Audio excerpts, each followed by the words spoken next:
ಸ್ನೇಹಿತರೆ, ಮೀಡಿಯಾ ಮಾಸ್ಟರ್ಸ್ಗೆ ಸ್ವಾಗತ ಸುಸ್ವಾಗತ. ಗೆಳೆಯರೆ, ಅಯೋಧ್ಯೆಯಲ್ಲಿ ನಿರ್ಮಾಣವಾಗ್ತಾ ಇರೋ ಮಂದಿರ ನಾಗರ ಶೈಲಿಯ ಮಂದಿರ ಅನ್ನೋದನ್ನ ನೀವು ಕೇಳ್ತಾ ಬರ್ತಾ ಇದ್ದೀರಿ. ಹಾಗೆ ನಮ್ಮ ದಕ್ಷಿಣ ಭಾರತದ ಮಂದಿರಗಳಿಗೂ ಉತ್ತರದ ಮಂದಿರಗಳಿಗೂ ಸಾಕಷ್ಟು ವ್ಯತ್ಯಾಸವನ್ನು ಕೂಡ ನೀವು ಗಮನಿಸಿರ್ತೀರಿ. ನಮ್ಮ ಕರ್ನಾಟಕದಲ್ಲೇ ಬೇರೆ ಬೇರೆ ಶೈಲಿಯ ಮಂದಿರಗಳಿರೋದು ನಿಮ್ಮ ಗಮನಕ್ಕೆ ಬಂದಿರಬೇಕು. ಹಾಗಾದ್ರೆ ಉತ್ತರ ಮತ್ತು ದಕ್ಷಿಣದ ಮಂದಿರಗಳ ನಡುವಿನ ವೈವಿಧ್ಯತೆ ಏನು? ನಾಗರ ಶೈಲಿ ಅಂದ್ರೆ ಏನು? ನಮ್ಮ ಮಂದಿರಗಳಿಗೂ ಈಗ ನಿರ್ಮಾಣವಾಗ್ತಾ ಇರೋ ರಾಮನ ಮಂದಿರಕ್ಕೂ ಇರೋ ವಾಸ್ತುಶೈಲಿಯ ವ್ಯತ್ಯಾಸ ಏನು ಅನ್ನೋ ಬಗ್ಗೆ ಒಂದಷ್ಟು ಮಾಹಿತಿಯನ್ನು ನಾವಿಲ್ಲಿ ನೋಡೋಣ.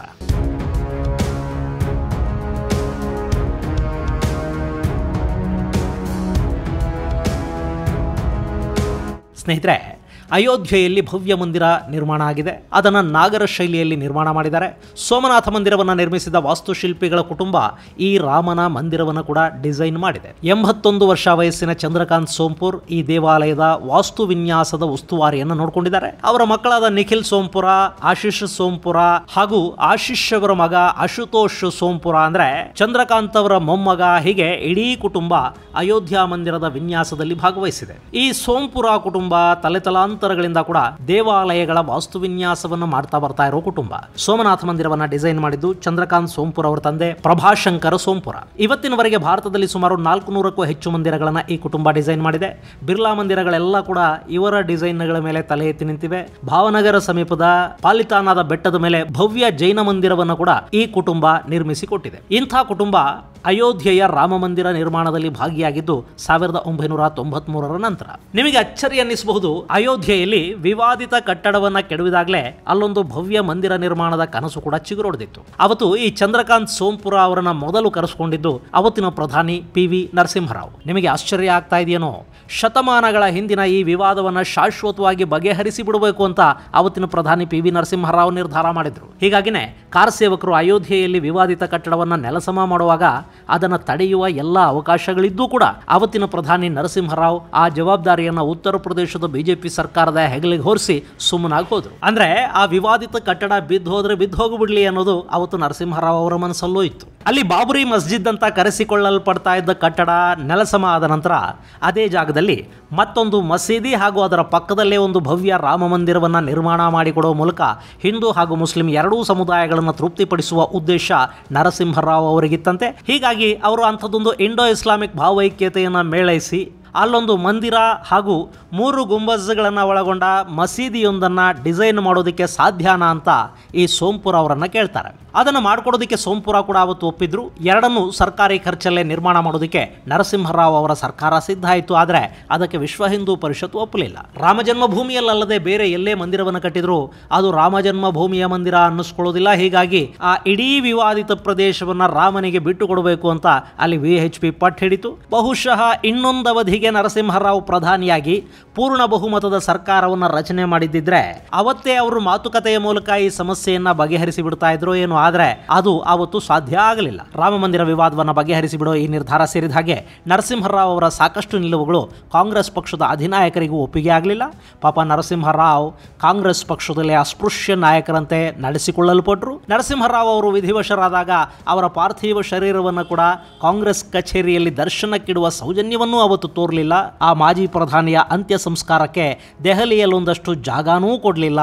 ಸೋನಿಯಾ ಗಾಂಧಿ ನರಸಿಂಹರಾವ್ ಅವರ ವಿಷಯದಲ್ಲಿ ತುಂಬಾ ಕಠೋರವಾಗಿ ನಡ್ಕೊಂಡ್ರು. ಬಿಡಿ, ಅದು ಬೇರೆಯದ್ದೇ ಕಥೆ. ಇಲ್ಲಿ ನರಸಿಂಹರಾವ್ ಅವರ ಅವಧಿಯಲ್ಲಿ ಚಂದ್ರಕಾಂತ್ ಸೋಂಪುರ ಮಾಡಿಕೊಟ್ಟ ಡಿಸೈನ್ VHPಗೆ ಒಪ್ಪಿಗೆ ಆಗಲಿಲ್ಲ. ಆನಂತರ ಅವರು ಸಾಕಷ್ಟು ಡಿಸೈನ್ಗಳನ್ನು ಕೊಟ್ಟರು. ಅದರಲ್ಲಿ ಅಂತಿಮವಾಗಿ ಆಯ್ಕೆಯಾಗಿದ್ದು ಈಗ ನಿರ್ಮಾಣ ಆಗಿದೆಯಲ್ಲ ಈ ಡಿಸೈನ್. ಅವತ್ತಿನಿಂದಲೂ ಅಲ್ಲಿ ಮಂದಿರ ನಿರ್ಮಾಣಕ್ಕೆ ಸಂಬಂಧಪಟ್ಟ ಕೆತ್ತನೆ ಕೆಲಸಗಳು ಆರಂಭಗೊಂಡು ಕಡೆಗೆ 2019ರಲ್ಲಿ ಸುಪ್ರೀಂ ಕೋರ್ಟ್ನ ತೀರ್ಪು ಬಂತು. ಮಂದಿರ ನಿರ್ಮಾಣದ ಕಾಮಗಾರಿ ವೇಗವನ್ನು ಕೂಡ ಪಡ್ಕೊಳ್ತು. ಚಂದ್ರಕಾಂತ್ ಒಬ್ಬರೇ ಶುರು ಮಾಡಿದ್ದ ಕೆಲಸಕ್ಕೆ ಅವರ ಮಕ್ಕಳು ಮೊಮ್ಮಕ್ಕಳು ಸೇರ್ಕೊಳ್ಳೋ ಹಾಗಾಯಿತು.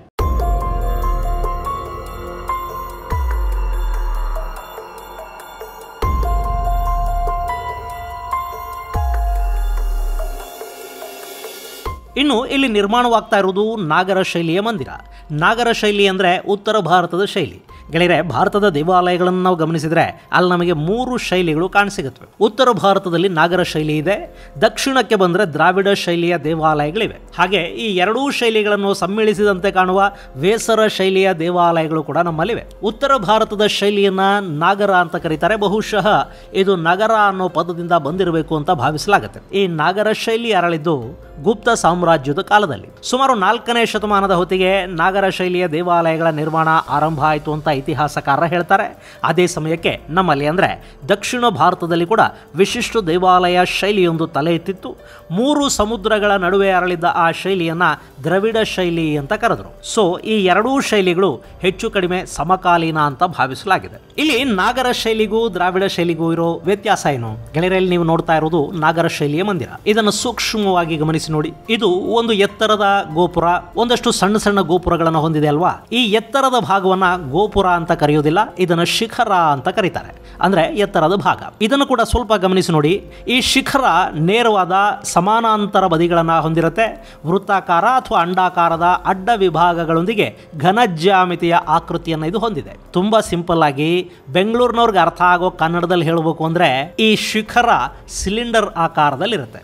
ಇದನ್ನು ಶಿಖರ ಅಂತ ಕರೀತಾರೆ. ಈ ಶಿಖರದ ಮೇಲೆ ಒಂದು ಆಯತಾಕಾರದ ಶಿಲಾಫಲಕವನ್ನು ಕೊಡ್ತಾರೆ, ಅದನ್ನು ಅಮಲಕ ಅಂತ ಕರೀತಾರೆ. ಇಲ್ಲಿ ನೀವು ನೋಡ್ತಾ ಇದ್ದೀರಲ್ಲ, ಇದು ಅಮಲಕ. ಈ ಅಮಲಕದ ಮೇಲ್ಭಾಗದಲ್ಲಿ ಒಂದು ಕಲಶವನ್ನ ಇಡ್ತಾರೆ. ಇನ್ನು ಶಿಖರವನ್ನ ಗರ್ಭಗೃಹದ ಮೇಲ್ಭಾಗದಲ್ಲಿ ಇಡ್ತಾರೆ. ಅಂದ್ರೆ ಶಿಖರದ ಕೆಳಭಾಗದಲ್ಲಿರೋದೇ ಗರ್ಭಗುಡಿ. ಈ ದೇವಾಲಯದ ಮುಂಭಾಗದಲ್ಲಿ ಸಣ್ಣ ಸಣ್ಣ ಗೋಪುರಾಕೃತಿಗಳನ್ನು ನೋಡ್ತಾ ಇದ್ದೀರಲ್ಲ, ಇವುಗಳನ್ನ ಮಂಟಪ ಅಂತ ಕರೀತಾರೆ. ಈ ಮಂಟಪಗಳು 1, 2 ಅಥವಾ 3 ಕೂಡ ಇರುತ್ತೆ. ಮೊದಲ ಮಂಟಪವನ್ನ ಅರ್ಧ ಮಂಟಪ ಅಂತಲೂ, ಎರಡನೆಯದನ್ನ ಮಂಟಪ ಅಂತಲೂ, ಮೂರನೆಯದನ್ನ ಮುಖ್ಯ ಮಂಟಪ ಅಂತಲೂ ಕರೆಯುತ್ತಿದೆ. ಈ ಮುಖ್ಯ ಮಂಟಪ ಹಾಗೂ ಗರ್ಭಗೃಹವನ್ನ ಬೆಸೆಯುವ ಸ್ಥಳ ಇದೆಯಲ್ಲ, ಈ ಭಾಗವನ್ನ ಅಂತರಾಳ ಅಂತ ಕರೀತಾರೆ. ಈ ಮಂಟಪಗಳನ್ನು ಮುಚ್ಚೋ ಹಾಗೆ ಸುತ್ತ ಗೋಡೆಗಳನ್ನು ಕಟ್ಟೋದಿಲ್ಲ. ಇವು ಒಂಥರ ತೆರೆದ ಮಂಟಪಗಳು. ಇನ್ನು ದೇವಾಲಯ ಕೂಡ ಪ್ರವೇಶ ಮಂಟಪದಲ್ಲಿ ಕಡಿಮೆ ಅಗಲವನ್ನು ಹೊಂದಿರುತ್ತೆ. ಮುಖ್ಯ ಮಂಟಪಕ್ಕೆ ಬರ್ತಿದ್ದ ಹಾಗೆ ಅದರ ಅಗಲ ಹೆಚ್ಚಾಗ್ತಾ ಹೋಗುತ್ತೆ.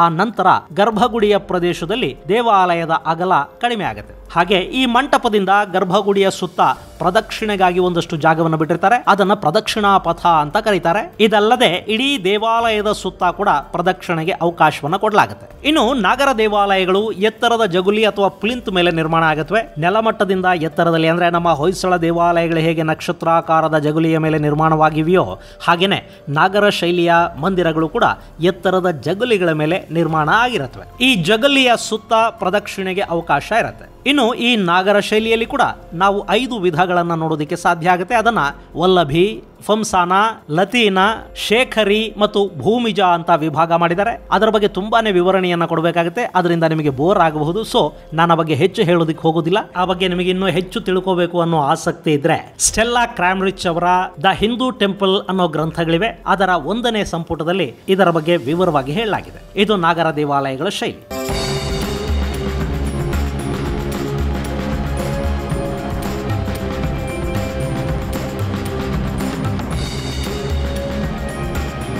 ಇನ್ನು ನಮ್ಮ ದ್ರಾವಿಡ ಶೈಲಿಗೂ ಈ ನಾಗರ ಶೈಲಿಗೂ ಇರೋ ವ್ಯತ್ಯಾಸ ಏನು ಅನ್ನೋದನ್ನು ನಾವು ನೋಡೋದಾದ್ರೆ, ಗೆಳೆಯರೆ ನೀವಿಲ್ಲಿ ನೋಡ್ತಾ ಇದ್ದೀರಲ್ಲ, ಇದು ನಮ್ಮ ದ್ರಾವಿಡ ದೇವಾಲಯ. ದ್ರಾವಿಡ ದೇವಾಲಯದ ಗರ್ಭಗೃಹದ ಮೇಲೆ ಕೂಡ ಒಂದು ಆಗಸದೆತ್ತರದ ಗೋಪುರ ಇರುತ್ತೆ.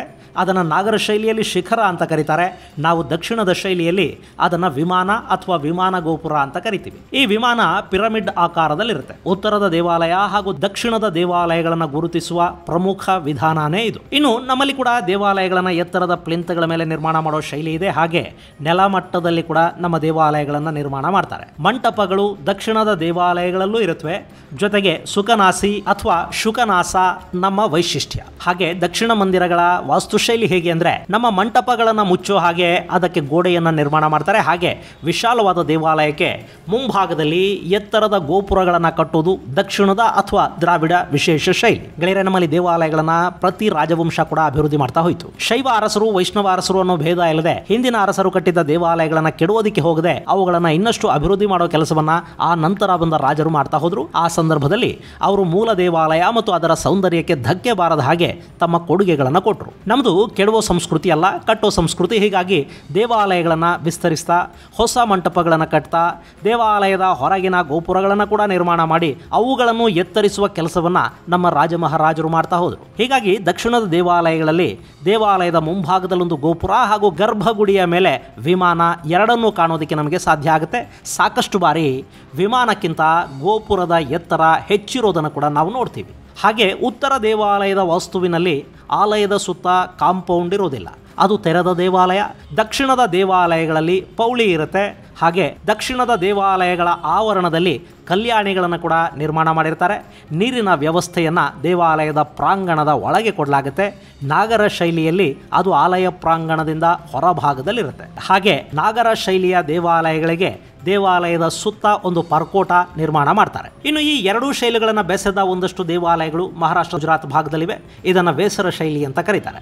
ಗೆಳೆಯರೆ, ದಕ್ಷಿಣ ಭಾರತದಲ್ಲಿ ನಾವು ಕೆಲ ಕಡೆಗಳಲ್ಲಿ ನಾಗರ ಶೈಲಿಯ ದೇವಾಲಯಗಳನ್ನು ನೋಡೋದಕ್ಕೆ ಕೂಡ ಸಾಧ್ಯ ಆಗ್ತಾ ಇದೆ. ಜೊತೆಗೆ ನಾಗರ ಹಾಗೂ ದ್ರಾವಿಡ ಶೈಲಿಗಳನ್ನು ಬೆರೆಸಿ ನಿರ್ಮಾಣ ಮಾಡಿದ ದೇವಾಲಯಗಳು ಅಂದರೆ ಮಂಟಪಗಳು, ಜೊತೆಗೆ ಪಿರಮಿಡ್ ಆಕಾರದ ವಿಮಾನ ಗೋಪುರಗಳನ್ನು ಹೊಂದಿರುವ ಒಂದಷ್ಟು ಆಲಯಗಳು ನಮ್ಮಲ್ಲಿವೆ. ಆದರೆ ಇಲ್ಲೊಂದು ದೇವಾಲಯ ನಾಗರ ಶೈಲಿ ಅಥವಾ ದ್ರಾವಿಡ ಶೈಲಿ ಅನ್ನೋದನ್ನ ಅದರ ಗರ್ಭಗುಡಿಯ ಮೇಲಿನ ಶಿಖರ ಅಂದರೆ ಸಿಲಿಂಡರ್ ಆಕಾರದ ಗೋಪುರ ಇದೆಯಾ ಅಥವಾ ವಿಮಾನ ಅಂದರೆ ಪಿರಮಿಡ್ ಆಕಾರದ ಗೋಪುರ ಇದೆಯಾ ಅನ್ನೋದನ್ನು ನೋಡಿ ನಾವು ಒಂದು ಹಂತಕ್ಕೆ ನಿರ್ಧರಿಸೋದಕ್ಕೆ ಸಾಧ್ಯ ಆಗುತ್ತೆ.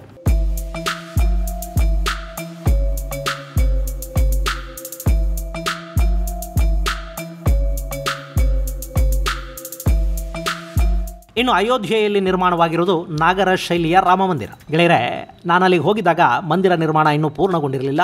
ಈಗ ಬಹುತೇಕ ಮೊದಲ ಮಹಡಿಯ ಎಲ್ಲ ಕೆಲಸಗಳು ಮುಗಿದಿವೆ. ಕಂಬಗಳ ಮೇಲಿನ ಕೆತ್ತನೆಗಳನ್ನು ಪೂರ್ಣಗೊಳಿಸಿದ್ದಾರೆ. ಗರ್ಭಗುಡಿಯ ಒಳಭಾಗದ ಕೆತ್ತನೆಗಳು ಹಾಗೂ ಇನ್ನಿತರ ಕೆಲಸಗಳನ್ನು ಕೂಡ ಪೂರ್ಣಗೊಳಿಸಲಾಗಿದೆ. ಅದರ ಒಂದಷ್ಟು ಫೋಟೋ ಹಾಗೂ ವಿಡಿಯೋಗಳನ್ನು ನನ್ನ ಅತ್ಯಂತ ಪ್ರೀತಿಯ ಕಿರಿಯ ಸಹೋದರನಂತಹ ಮಿತ್ರ ಗಗನ್ ಕಳುಹಿಸಿಕೊಟ್ಟಿದ್ದಾರೆ. ಗಗನ್ ಅಂದ್ರೆ ಯಾರು ಅಂತ ನಿಮಗೆ ಪ್ರತ್ಯೇಕವಾಗಿ ಹೇಳಬೇಕಾಗಿಲ್ಲ.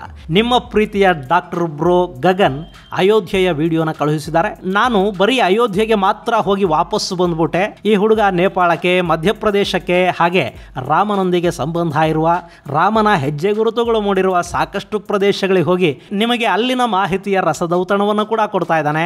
ನನಗಿಂತ ಸ್ವಲ್ಪ ಹೆಚ್ಚು ಅದೃಷ್ಟವಂತ ಆ ನನ್ನ ತಮ್ಮನಿಗೆ ಕೂಡ ಒಳ್ಳೆಯದಾಗಲಿ. ಇದು ಗೆಳೆಯರೆ, ನಾಗರ ಶೈಲಿಗೆ ಸಂಬಂಧಪಟ್ಟ ಒಂದಷ್ಟು ಮಾಹಿತಿ.